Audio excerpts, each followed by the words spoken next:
Anchor Bay.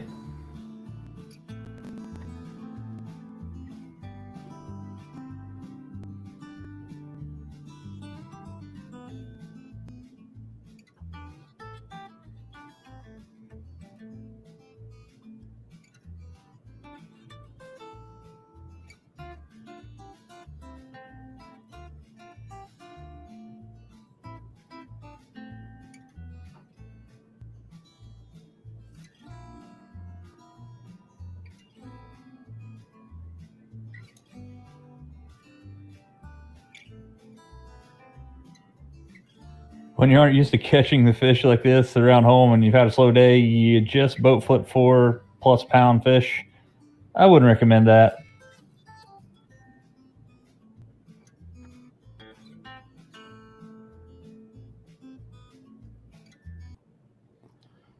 What's going on, everybody here? I'm trying to get everything going on with my emotions and my excitement. First and foremost, I finally hit 2,000 subscribers over the week. I am now at 2,023. Let me check to make sure that is true. That is, yep, right now up to this point, 2,023 subscribers. So I want to thank you guys for that. Quick shout out to the people that are new to the channel. We have Two Everything Outdoors, Overhead, the Ewok, Flatline U, Project Haven, Alex Rohrig's there, BDD 1469, Stuart Whitener, Brandon Payton, Double Lukes, George Stacy, Anthony Jett, Edilberto Neto, JB Twins Bass Fishing, Joe Ramsey, Lacono Bells, David Sassetti, Rob Ferris, Brad Bailey, Robbie Van 99, Clem Fan MP, Matt Lovelace, Michael Blair, and John Caprice, and last but not least, Isaac Malabanan. So thanks you guys for subscribing. I am 80 plus. You know, I'm 80 plus deep. As far as 87, I think for this last 28 days, which is phenomenal. I'm quickly approaching that 5,000 subscriber mark. No, I'm not. Like right now, I think at a roughly 100 subscriber a month goal, or I guess pace, that puts me at hitting 5,000 subscribers in the next 30 months. So that is not exactly what I'm looking for. But I want to thank you guys for joining us and being a part of the On Another Line crew. First and foremost, what I want to talk to you guys a little bit about today is that the JB's Fish Sauce 4-ounce mist and pincher garlic is now available on their website to be purchased. Before it was the dropper bottles that were the only thing there. Now the things are actually there, as far as they got the bottles, they got everything they need to get the stuff out to you. So if you guys are waiting on that 4-ounce mist bottle, they do have it in stock, and they do have it on their website for you to order. So if you guys are interested in doing that, or checking that out, the website is actually jbsfishsauce.com. Again, Pinch O Garlic is my signature sauce, and I absolutely love it. It's a proprietary blend of garlic and crawfish, and it absolutely works. First and foremost, before we go any further, this episode of On Another Line Live is brought to you by the Tackle Box in South Point, Ohio, located at Solida Road in South Point, Ohio. Guys, if you're in my area and need some tackle, you need to check out Greg Drown and the crew at the Tackle Box. Greg and Debbie have an amazing thing going up there. It's one of my favorite tackle shops on the planet. Those of you guys that aren't local, I'm going to try to work with them here soon to try to get their baits online for you, especially their spinner baits, their jigs, and stuff that they make in-house that I absolutely love. And also Solar Bat sunglasses. Right now, guys, there's a Solar Bat sunglass thing going on right now. It's 20% of all proceeds goes to Aaron Martin's, which is a great cause. If you're looking for some sunglasses, get over there and check those out, solarbatsunglasses.com. Bill Rader said, going there tomorrow to pick out a rod. Dude, like, obviously, I'm sure you've been there. Love it. One thing I will tell you, I haven't been up there in a week or so, but rods, as far as Shimano goes, is probably getting a little sparse because Shimano is so backed up on everything. That a couple-month hiatus there where COVID had everything shut down has caught them all off guard, and they are all behind. I have talked to Drew Sadler from Shimano. He wouldn't give me any details, but the new iCast stuff is coming out here online here very soon. In 2 weeks, they're having an iCast online. He assured me that we're going to see some new products from Shimano, but he couldn't delve any details about what it was because he said that he didn't have any samples yet as well. So be looking for iCast. There is no iCast physical in Orlando like there normally is, but there's going to be one online. It's a virtual iCast, so be looking for Shimano and G-Loomis new products there. So with that being said, now that we mentioned G-Loomis and Shimano, one of the things that I want to talk about on tonight's show is I get all kinds of questions. I always get asked, Tyler, you have a lot of really high-end rods and reels combos in your boat. Do I need those? And in your opinion, are they worth the money? So first and foremost, what I want to stop right there and say, I want to tell you very first and foremost, even though I am very, very much a Shimano and G-Loomis fan, I'll never go back to any other brand. I love it that much. However, if you fish Lew's or you fish Daiwa or you fish Quantum or you fish whatever, I don't care what you fish. My opinion is the higher end rods are worth the money. And here's why. You're getting better components, you're getting better construction, you're getting better, usually handmade construction, and there's a lot of high-end technology that goes into that thing. However, there are some times where a really high-end rod is not needed. For example, if you're fishing a bottom contact rod, a jig, maybe a Texas rig bait, drop shot, Ned rig, something that has contact at the bottom and you need to fill every pebble, my opinion is definitely, if you can afford it, go with a high-end rod. Again, I'm a Shimano guy, so my high-end stuff is going to be like a Shimano Poison Adrena, or on the Loomis side, look at, IMX Pro, NRX, Conquest. Those things are very, very expensive. Don't get me wrong. They're very, very expensive, but bottom contact rods definitely, you definitely see a huge bump in quality of fish and fishing ability if you have those high quality, high end rods for bottom contact. So you're probably sitting there saying, well, Tyler, if that's the case, what happens if I'm not a bottom contact fisherman? Well, I guess my next question or my next thought would be, why not? Why are you not a bottom contact fisherman? Because you should be, because, not fish, they're everywhere, depending on what time of year you're fishing. But there are certain baits, like, for example, Drew and I were talking about, today one of the baits that really doesn't really need a super high-end rod or reel combo, and that's a spinnerbait. Guys, you could throw a spinnerbait pretty much on any rod and reel combo out there and have success with it. You're not worried about throwing around timber a lot of times. If you're around timber with a spinnerbait, you're probably going to get hung up anyway. You can throw a spinnerbait around timber. What I'm saying is you're not going to need a G-Loomis NRX for that application.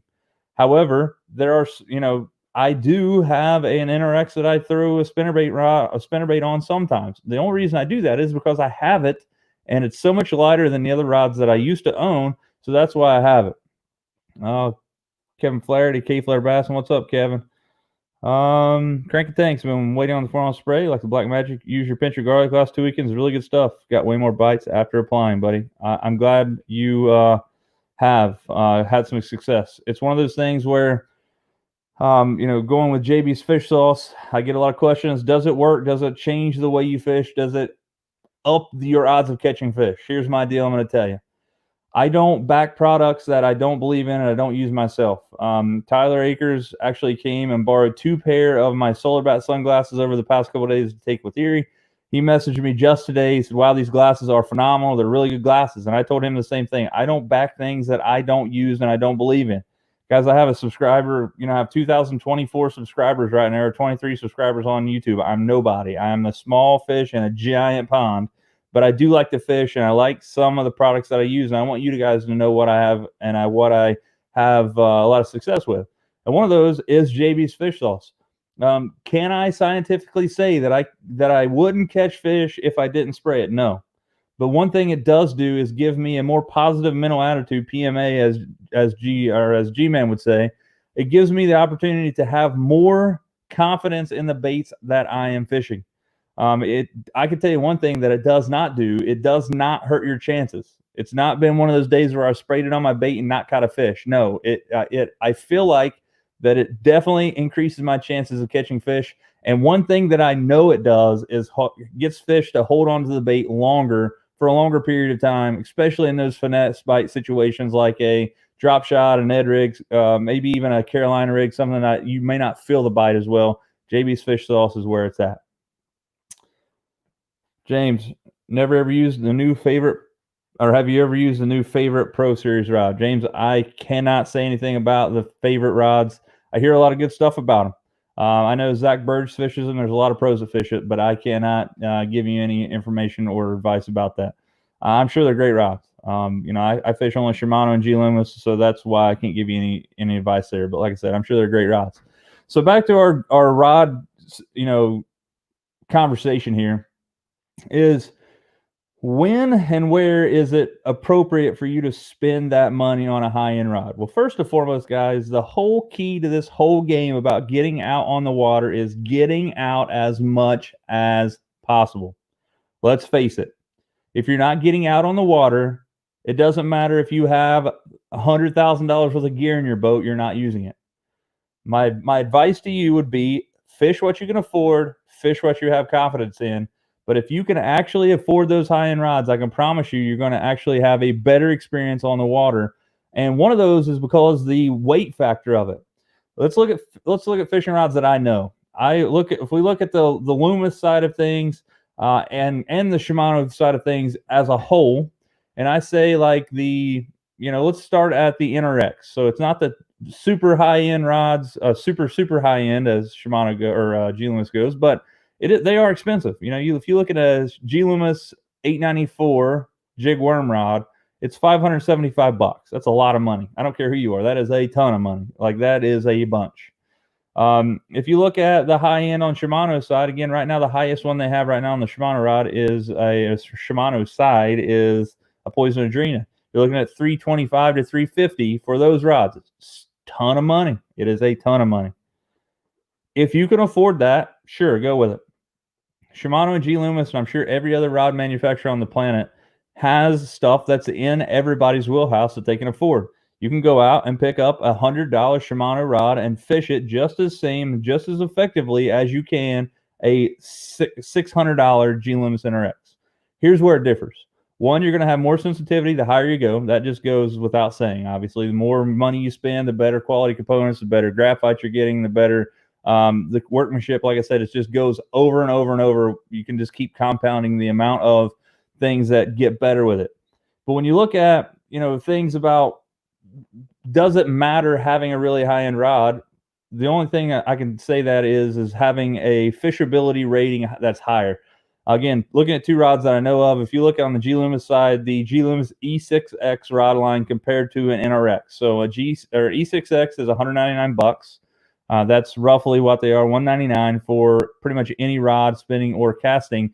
You jump up into the NRX, you're looking at $525 to $575, and that's a huge gap, right? Well, when you actually use that E6X all day compared to the NRX, you are actually going to have a lot more fatigue using that E6X. Still a super high-end rod, super nice. I have several in my boat. However, I constantly find myself grabbing the NRX, IMX Pro, the Poison Adrena, and like the X Pride, the Zodius. Because if you're looking for a rod, especially on the Shimano side of things, that gets overlooked, the Shimano Zodius is the dark horse of their lineup, in my opinion. You're still looking at $200. It's $199. It's comparable to that E6X line. It is half the weight of an E6X G Loomis, and I love them. Matter of fact, I have 4 Zodius spinning rods in my boat. I just, I like to spread it out. Like, I'm not going to be that guy that has 25 Poison Adrenas in my boat or 25 NRXs, because there are times and places that I like to throw different rods, and that kind of comes into play. James says, I have a Shimano Corrado 7.2 medium heavy fast action paired with a Corrado DC. Man, that's a phenomenal combo right there. You can't go wrong. And that, that brings me to the real side of things. If somebody says, hey, let's look at the Metanium, the 2020 Metanium, and let's look at how it goes. Nate says, views the Celis and it's a good rod for $50. 100%, man. I agree with you. And that's the thing. Like, don't if you ever hear me talking about high-end rods, that's not me knocking on lower-end Shimano, Abu, I don't care what kind it is. I'm not the type of person to knock any rod brand. I say find what you can fish, find what you can afford, what you like, and fish it. But there is a difference. Bottom contact is where you're going to want a higher end rod, in my opinion. I've already talked about that. If you look at top water, crankbaits and stuff like that, you could pretty much fish those baits on any rod out there. However, there are rods made for every different situation, and that comes into play with how many fish that stay hooked up on those lures. For example, there's one thing that a lot of people don't understand is if you're throwing topwater baits, you don't want a really, really stiff rod or line that is really, really stiff, which, let me rephrase that. You don't want you don't want both combos there. You don't want a stiff rod and line with no stretch. My idea of the perfect topwater bait is a 7-power IMX Pro G Loomis crankbait rod. It has a really parabolic bend on the action or the tip of it. So what happens is I throw anywhere from 30 to 65 pound Power Pro Super Slick V2 on my topwater rod. So if I throw it and I get a strike, everybody on the planet is going to have the exact same reaction as I am. You're going to hear that thing that sounds like somebody's flushing a toilet, and you're just going to yank the absolute crap out of that thing. And with braid, it has 0 stretch. So what's going to happen is if you have a really stiff rod, when you set the hook, there's not going to be any kind of give there. So it's going to rip that lure plumb out of the fish's mouth unless you have a fish that's just really engulfed that thing. And it's going to cause you to lose fish. Another thing is bringing them in like for a crankbait rod. The crankbait rod, the reason they have that really nice parabolic bend on the and when I mean parabolic, I mean it starts from the base and creates this really nice arc. It doesn't like at the very tip just bend. The whole thing bends, whether that be a glass rod or a glass composite combo, or if you just have a really or a composite rod designed for crankbaits. It allows that rod to load up when the fish gets a hold of it. One, it allows them to actually eat the bait farther, and it also keeps you from ripping the bait out of those fish's mouth. Larry Slack, what's up, brother? Good to see you. Brandon, let's see. Thoughts on Shimano X Pride? It's phenomenal, man. I throw the only X Pride I have right now at this point, so take that for what it's worth. I have a 6'11" medium. I have a 7.2 medium heavy casting rod that I throw jerk baits on. It's actually a little too long. Normally you want 6'8" or 6'8" to 6'10", maybe 7 foot is the longest that you want. And a lot of people like a little more tip to their action. For a jerk bait, I fish it a little differently. I'm a short guy. I'm usually standing on the end of my boat fishing a jerk bait, and I'm usually going sideways with it as opposed to down towards the boat. So that's why I can get away with a little longer rod. But my thoughts on the X Pride, they're great. They're amazing. I fish it all the time when jerkbait season's there, and I'll eventually own some. The spinning rod side of the X Pride is absolutely amazing. I will own some. I'm kind of waiting around to see what happens here with ICAST because I am praying to the fish gods that Shimano comes out with a Poison Adrena that is 7 foot plus, medium to medium heavy in the spinning side of things, because it will be a game changer and I will own several of them. But how does it compare to the rest of the lineup? It's better than the Zodius. You get a little bit better quality components. You get some cork on the X Pride that you don't get on the Zodius. And again, I can't really compare it to the Poison Adrena side of things because the Poison Adrena only has like a couple spinning rods at this point, and I don't own any of them because I think the ones like I think the biggest action that they have in a spinning rod, don't quote me on this, I think is a 6'10" medium light, which is not good for me. I like something with a little more backbone than that. So my opinion of the X Pride, they're phenomenal. You should check them out. TL Bomb Squad, I'm using strictly G Loomis and Shimano equipment, but I have to say the St. Croix Legend glass crankbait rod is an awesome rod. So that's the thing. I'm not knocking any rod and reel manufacturer, guys. I've told you guys before, I fished Quantum for a while. I fished. So let's preface this. When I was a kid, I bought my very first Shimano rod and reel. I bought it at the tackle box, and if you're from my area, I bought it at the tackle box when it was actually located down where right by Ming Moon in Ironton. It was down by Big Lots. I went down there. My dad took me down there. Had like $50 for my birthday present or whatever. I spent $50 on a rod and reel combo, and that thing is long gone. I lost that thing, 20 years ago, 30 years ago. But I fished Shimano then. I love Shimano. When I could afford it, I bought it. And then I kind of drifted away from fishing as I won't say that I drifted as a hobby, because I would still go out catfishing. I spent a lot of years, about 5 to 8 years, where I was doing a lot of pay lake fishing for catfish. And the bass fishing that I did was walking around farm ponds, and I literally didn't have any kind of super high-end gear. I would just, be fishing with some sort of like a Zebco underspin or something.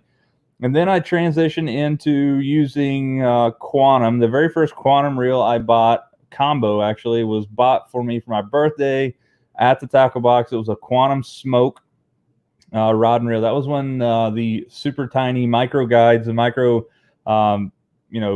guide train was really in. I really liked the way it looked. It was a really cool deal. They had a really cool, neat thing behind it saying you could cast farther and stuff. So I jumped on to the Quantum rod combos for a while, fishing for a while. Cannot say that I had a great experience with them. The smoke reels that I bought were all really, really nice. They were really light, but man, after a first month or so of using it felt like you were just reeling gravel through them, and I hated it. So I sold all the Quantum gear that I had. I had about 3 or 4 rods at that point that were Quantum, and then started getting back into the Shimano side of things. And that is when my YouTube channel kind of started taking off. Actually, when I really started it, which has been about, I guess, 7, 8 years ago. And that's when I started, fishing and creating YouTube content, was because I was fishing anyway. I like content creation. I like doing all that stuff. So I just kind of put it all together. And at that point, Kyle and I were fishing tournaments and having a blast and winning some. And it just worked out. Matter of fact, the very first video that you see on this channel is of me and Kyle catching 20+ pounds of fish at Grayson Lake one day with the Lawrence County Bass Club and winning first, second, and big bass. And it was an amazing day. So from then it went on. But my experience is that all manufacturers have great stuff. I'm not knocking anything. Find what you like, find what you can afford, and just go fishing. James, what do you think about the Shimano Corrado rods? So let's see. The Corrado rods, I fished with them very briefly. When they very first come out, I had the opportunity to take a couple with me at my boat to go fishing. And the only reason that I had that opportunity is because they were paired with the Corrado DC when all that stuff came out. So the DC came out right in the same time that the Corrado rods did. So Drew let me borrow a couple rods and reels that I went out fishing and done some product testing with the DC. For the price, I feel like they're a great rod. They're a little heavier than most stuff. You get a lot of most of them have full court grips on the Corrado side of things. And again, you're going to get that with any rod manufacturer.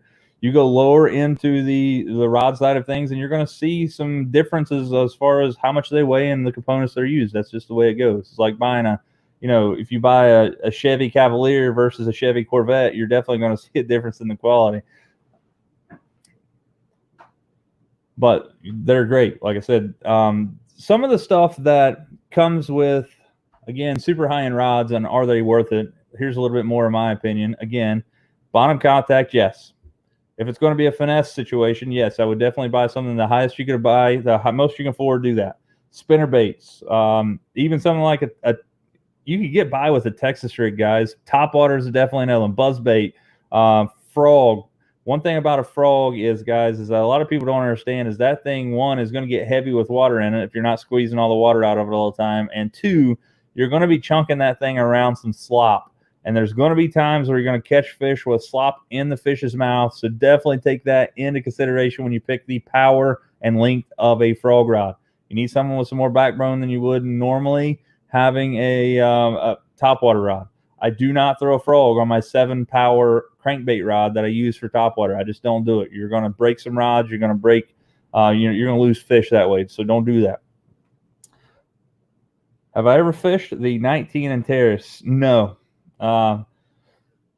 So I've held them and I've casted them at the tackle box, and I know without a shadow of a doubt they've got to be some of the best reels on the planet. And here's why I don't own any. And this is very, very sacrificial, but the Antares, if you guys are not aware, I'm gonna see if I can find a picture here.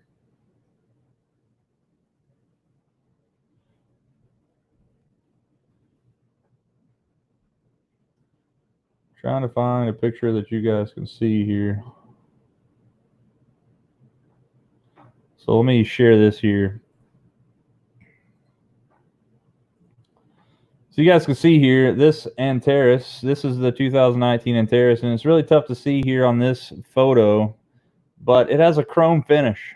And every piece of this thing is chrome, except for the spool. Most of it is a chrome mirror polished finish. Again, you can see the price there. You're talking $600 for a rod, for a reel. Have I fished it? No. Why do I not own one? Is simply because of the chrome finish. I am the world's worst about being OCD about having fingerprints on anything that I own. It's weird, man. I am a weirdo when it comes to that stuff. I find myself, even in the store, picking that thing up. I'm like, well, there's a fingerprint, wiping it off, wiping it on my shirt. I just know I would be very, very like OCD about it. That's why I don't own it. But man, they are sweet. It's one of the few reels. The Metanium DC, the Corrado DC, and the new 2020 Metanium, the Core Solid Metanium, are 4 reels that I've actually been able to spool casting a 3/8 to ½ ounce weight in the tackle box parking lot.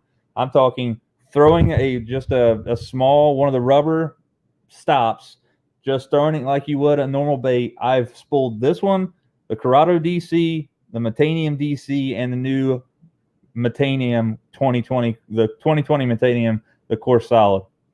They, again, the higher you go up of the price with Shimano and stuff, and you're getting way better components and stuff. Last week, guys, if you guys tuned in, you guys saw Gene Jensen on here, and he nailed it. And I hate to say this about people in the Shimano world, but there's like this weird vibe with a lot of Shimano people. Like, I get hounded on my YouTube channel every day, people being like, dude, you do not know what the hell you were talking about. You don't know. Stop it. Just stop. Like, it took longer for them to write that than it would have been if they would have just moved on to the next one. It's just weird. Like, but I don't want to be that person. So please don't think that I'm knocking any other brand out there, because I am not. I just have found what I like, and I fish Shimano. That's it. Stephen Chase is here. He said, I'm here to show Star. That's all right, brother. I think I was talking to, actually, I know I was talking to Stephen. I believe that he is in Colorado. Yep, headed home. He's in Colorado for 5 days. Dude, like, find a pond out there and catch a giant 10-pounder, on that whopper plopper I talked about last week that you hated, but so you caught a 10-pounder on it. So yeah. Why don't the Shimano baitcast reels have more than 11 pound of drag on them?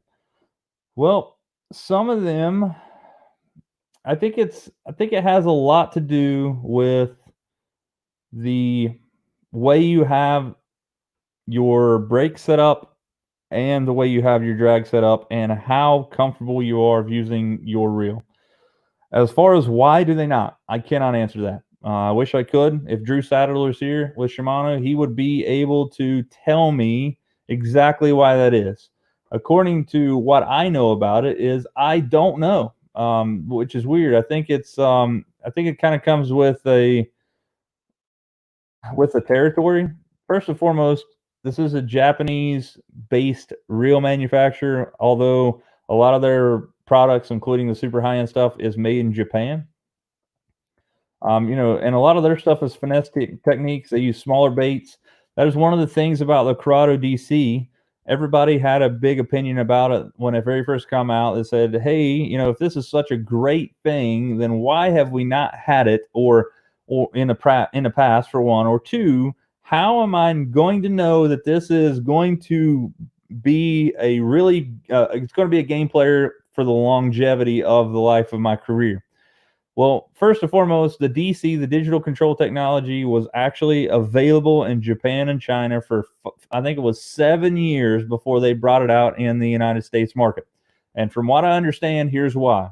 According to the reps that I know from Shimano, they said that they were going to bring it into the United States market. They had some United States pros and people fishing these things, and the United States pros and the people testing these products absolutely destroyed the reels, because we use heavier baits, we use bigger line, we cast a lot harder. Whether you want to think it or not, most Americans are bigger than Japanese or Chinese people, as far as structure goes, your stature. So they used them for 8 years, finally beefed up everything, brought it back into the United States. And, I think maybe that has something to do with it. As far as, they're designed for smaller baits, smaller techniques, smaller everything. But as far as why, I'm actually looking right now, trying to figure out if there's any that actually do have more than that.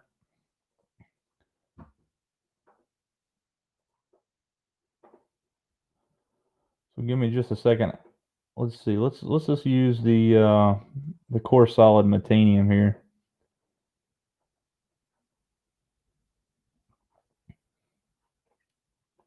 Yeah, 11 pounds of drag for the metanium.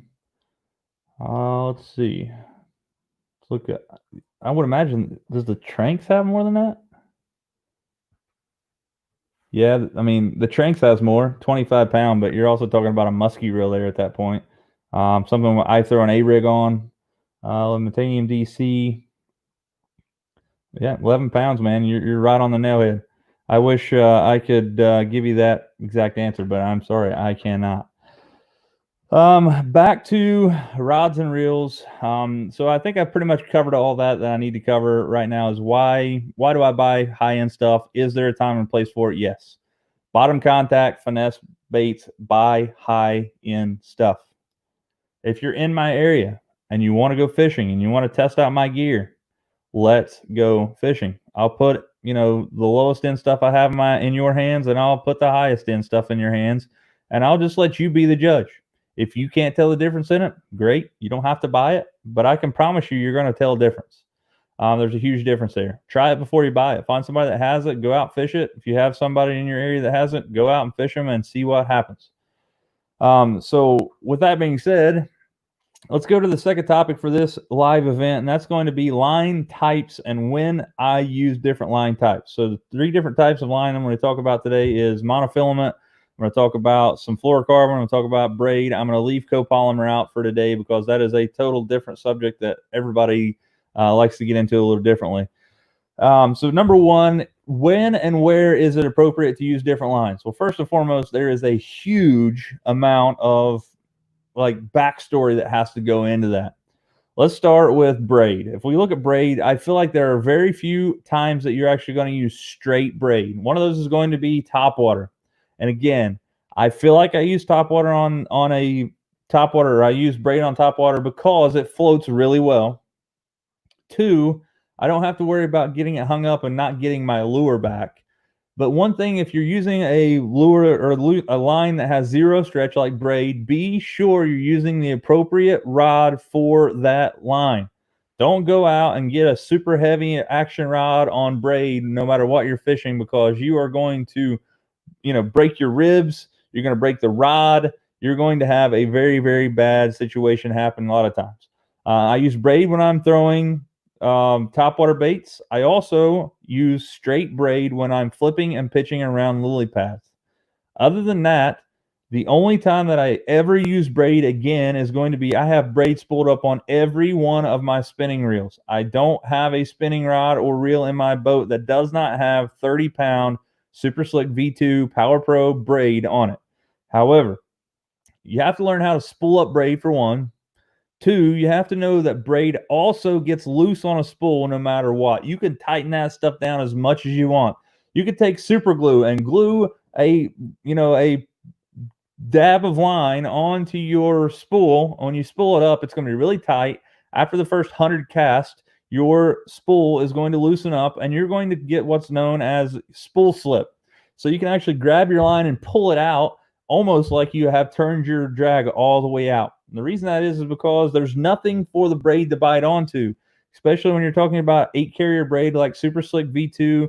Seagar makes an 8-carrier braid. There's a lot of different brands out there that make it.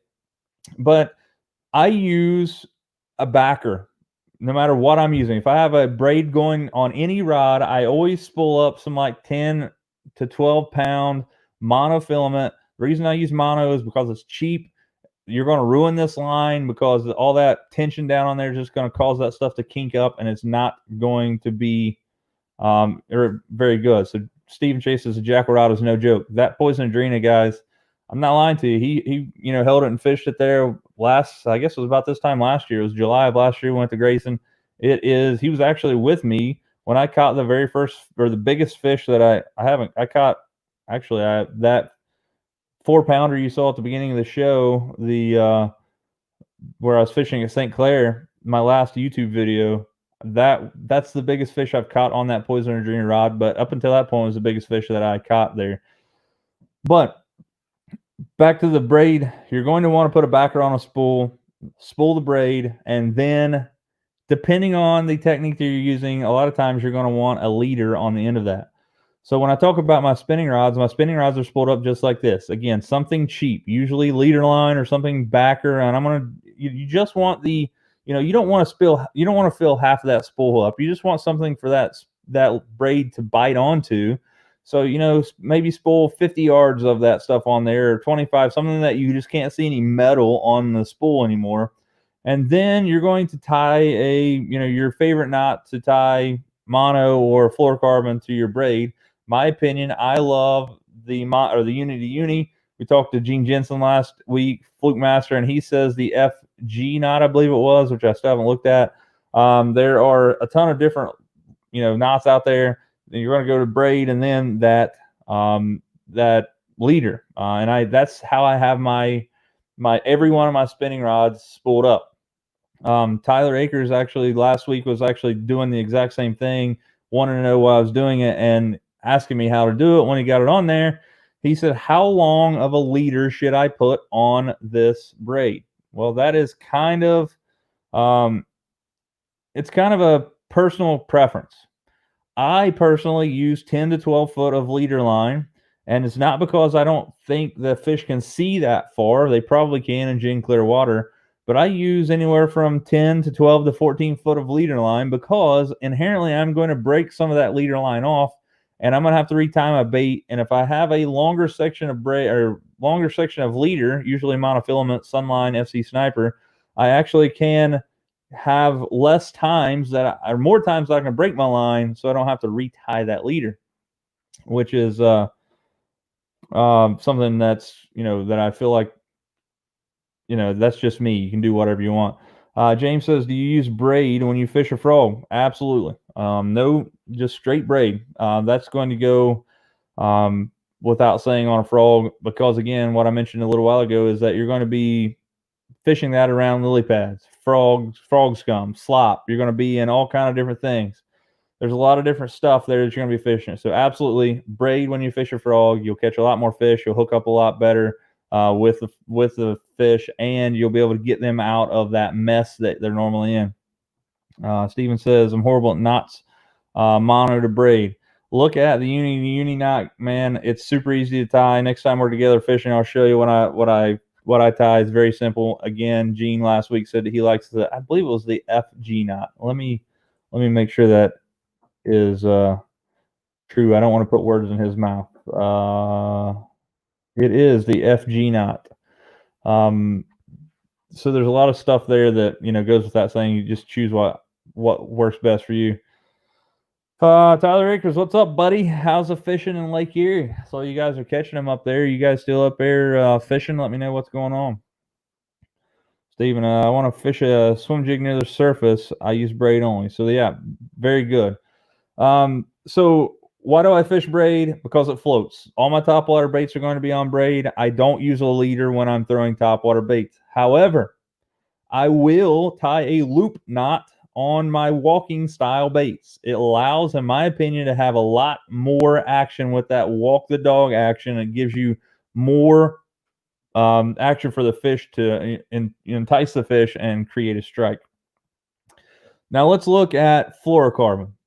Fluorocarbon is some of the most expensive line that you can buy right now. For example, if you look at a pool, if you have a spool of Sunline, which is what I enjoy using, or I find a lot of have a lot of confidence in. If you look at like a spool of FC Crank, which is crank, it's a fluorocarbon that's designed for cranking. Has a little bit more stretch to it than normal fluorocarbon. You're looking at $28 to $32 a spool, which is a ton of money. Why is it that much more expensive than straight mono? I have no clue. It has to be the technology that they're using to create this stuff. Probably the machinery is different. I would say probably the materials that create it are a lot more expensive. That's the only thing I can figure. Tyler says best 5 goes 17 pounds. Dude, you need to go catch some brown cows, dude. Like northeast side of Kelly's. If you guys get like an hour or two tomorrow, if you're getting out, go put in I tell you what, if you put in a Missouri boat ramp, it's a little less known boat ramp there in Lake Erie. If you put in a Missouri boat ramp, it's literally a 4-mile run from there, 5 miles maybe max, to the backside, the northeast side of Kelly's. There's a big shelf and there's a big old rock. It's like a real big rock ledge, and then it drops off from like 8 to 10 foot to about 25 or 30. I guarantee you, if it's smooth enough out there and you can talk your dad to catch going out there, you'll catch some smallies out there. As far as I know, you still haven't hit the board for smallmouth yet. You're in the right place to do it. Just did see that the FLW switched a tournament from the St. Lawrence River in New York to Lake Erie, not this weekend for the 4th of July, but the following weekend. They're having a Toyota series there, which is the old Costa event. So anybody looking to do some fishing, they're still looking for people to fish that. The co-angler side is $550. I think the pro side of things is $1,100. But it is there. They did that because I guess New York has shut down the coast or the border for state-to-state travel again, which is not good. Not looking forward to it. Mostly use fluorocarbon for crankbaits, worms, shaky head, and most everything is a copolymer. Yeah. So I fished I believe it was Stren. What was it? I think it's called Fluorocast. I'm pretty sure that's what it is. Don't quote me on that. But that is the reason that I fish strictly fluorocarbon now, and I go for high-end stuff, because usually, I haven't this year, and I don't know if I'm going to or not. I'm planning on maybe fishing the BFL series in Michigan for one tournament, which is in 2 weeks, July 18th, I believe, on St. Clair. But I figure if I'm going to be spending all this money to try to potentially win this, what's an extra $10, $15 for a spool line?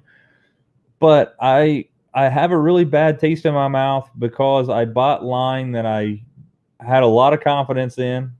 I bought 2 spools of Stren Fluorocast, which is a monofilament that has a fluorocarbon coating.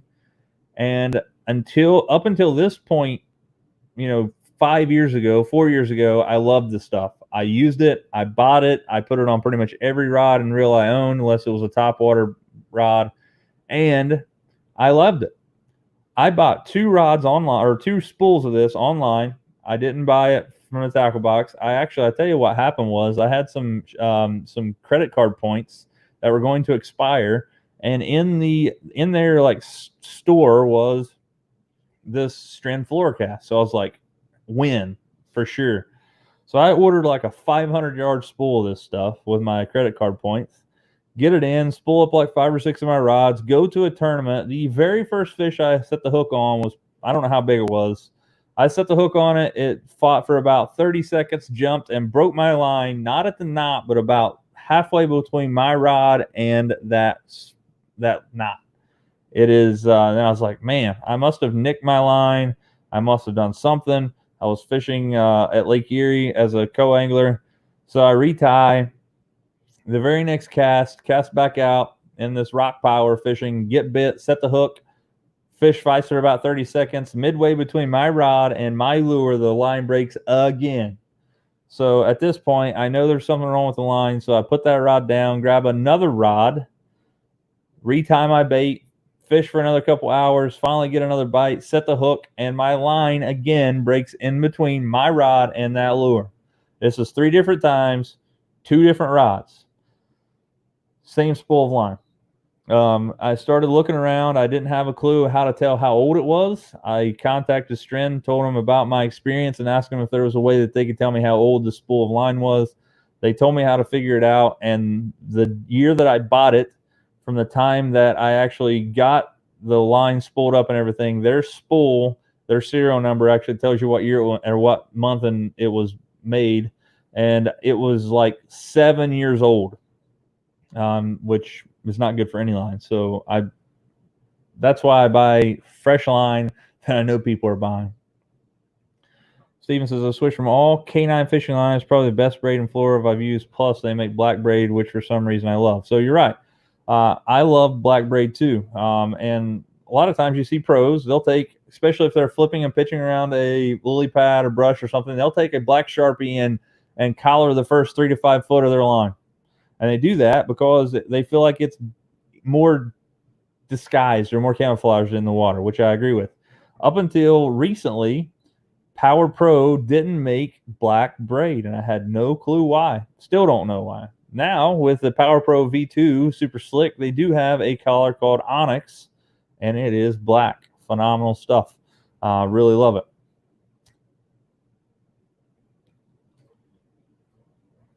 Yeah, man, I'll check it out. I appreciate it. So let's look at the differences between the line. Obviously, no stretch in braid. You're going to have a lot of stretch in mono, and fluorocarbon has a very little bit of stretch. What's the difference between mono and fluorocarbon? Well, first and foremost, the biggest difference is mono floats, fluorocarbon sinks. You do not want to throw topwater baits on fluorocarbon because it's going to change the action of your bait. If you're going to be fishing strictly topwater with a rod, spool that thing up with either a copolymer, depending on what one you use, mono, or my personal favorite is braid. Bottom contact stuff, I'm using a leader. If it's spinning rod, I'm going braid. I use 30-pound test. It's a lot bigger than most people use. But if you think about 30-pound test, spinning line, braided line, it's still like 6 to 8-pound test diameter. I did talk to Gene last week, and he talked me into downsizing my leader to 8-pound test. Normally I use 10 to 12. He says last week, if you use 8-pound test, you're going to double the amount of fish that you catch. So I haven't been out yet. I'm going to go out either tomorrow or Thursday and try to catch some fish. And I think I'm just going to do it. I'm going to go to the tackle box tomorrow. I don't even own 8-pound line as far as I know. So I'm going to go get some 8-pound fluorocarbon, some sunline. I'm going to go out, downsize my leaders, and see if I can tell a difference in the fish catching ability.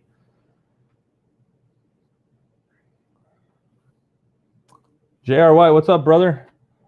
Hey, I think that you just got done with your stuff there for your work, man, or your for your, I guess, degree and stuff. So I guess not your degree, but finishing up your stuff there for the hospital. Congratulations on that. First off, ever use straight braid on a spinnerbait, anything other than top water? If I'm throwing a moving bait, no. You could. I know, fella, I think, and I may be putting words in his mouth, I believe Troy Pennington, a buddy of mine, fishes straight braid, but everything that he fishes has a leader on it. My issue with that is that there's no stretch, and depending on what rod you're throwing it on, you could rip the lure out of the 1 strike zone. For 2, you could rip it out of their mouth, because let's face it, guys, fish are organic creatures. They are living. You can literally rip their lips if you have too much strength on your line. Again, if I'm finesse fishing, buddy, if it's a spinning rod in my hand, you dang right I got braid on that. But there's at least about a 10 to 12 foot fluorocarbon leader on the end of that. One for, if it's finesse fishing, I do believe that fish can see braid. I just think that they can. And it goes without saying, if you're fishing really gin clear water and you can see 15 to 20 foot down, I guarantee you they can see it. Because if you look straightly down in the water, you're seeing it too. Fish are more adept at seeing into the water than we are, so they're seeing it. But as far as fishing braid for any kind of moving baits, I do not. Yeah, no problem, man. I get it. Things are crazy right now. Those of you guys that are in the medical field and the healthcare field, I applaud you guys. My girlfriend Misty is actually working now again, and she is in a COVID testing center now, which is very, very stressful for her and me too. So hopefully, I'm praying every day that this stuff just passes us on by, and you guys in the medical field can definitely get back to doing what you do, and that is saving people's life without this COVID crap. But we are 50 minutes in, guys. You guys know that I like to keep the lives less than an hour. So last week we were about an hour and 15 minutes with Gene. I do have a tentative date to go down and fish with Fluke Master on Chickamauga, of all places, in August. So that, I don't know how that's going to work. I don't know what that's going to entail. I don't know how many videos I'm going to shoot. But I can promise you, if you're fishing with one of the most, the guy that has one of the most popular YouTube channels on the planet at this given moment, you can bet your rear end that I am going fishing, and we're going to produce every video that I can potentially create with that joker. Phenomenal dude. He is an awesome guy. I met him a couple years ago. I texted him out of the blue their last 2 Fridays ago. I was like, hey, Gene, care to be on my show on Tuesday? And his response was, sure thing, man. I'm in. It wasn't like, oh, I'm too busy, or the dude's busy. He was phenomenal. He jumped on, answered your guys' questions for a solid hour. So, Gene, if you're out there watching, I appreciate it. Thank you very much. But we will be live again next Tuesday, same bat time, same bat channel here on Another Line on YouTube and Facebook. If you guys have not subscribed to my YouTube channel, please do. Nothing but fishing content over there as well. If you're watching on YouTube, I appreciate you guys that have subscribed. It means a lot. I had a hard goal of 5,000 subscribers by the end of the year. That is not going to happen. Let's just face it. I'm right now, again, I told you guys that at the pace I'm going right now is my tentative slated date to hit 5,000 subscribers is sometime in 30 months from now. So 2 more years now. But I'm picking up anywhere from 50 to 100 subscribers a month. If you guys are out there and you guys are sharing the word about On Another Line, I appreciate it more than you know. And it has been a wild ride for the past couple years, and it's only going uphill from here. Again, guys, this episode of On Another Line Live brought to you by the Tackle Box on Solid Road in South Point, Ohio, as well as SolarBat Sunglasses. You can find them at solarbatsunglasses.com. Also, SolarBat's having a 20% code right now. Anything you buy on their website, 20% of the proceeds goes to Aaron Martin's, which is a good cause. So if you're looking for some awesome sunglasses, SolarBat sunglasses are the way to go. I always get the questions, what's my favorite? The Cruise frames are my favorite with the blue lens. Tyler Akers actually has them right now. But if you want something that works really well on the water, definitely check out the FL ones because they float. At this point, that's the only floating lens that they have, or floating frame that they have available. So if you like SolarBat and you want to keep them around, you want them to float, either buy a set of floaties to put on the side of your favorite glasses that they make, or buy the FL ones. So without further ado, we are going to sign off for tonight. It is Tuesday, June 30th at 9:30 at night. Hope you guys are out there I'm saying that it's Eastern time. I'm in Ohio. If you guys are joining from somewhere else in the world, I appreciate it. But we'll see you guys next time. Next week, there will be a video released coming this Thursday about a couple of my favorite techniques in the summertime. And that video is being produced as we speak. So until next time, guys, get out there and lean on them if you can. We'll see you next time on Another Line.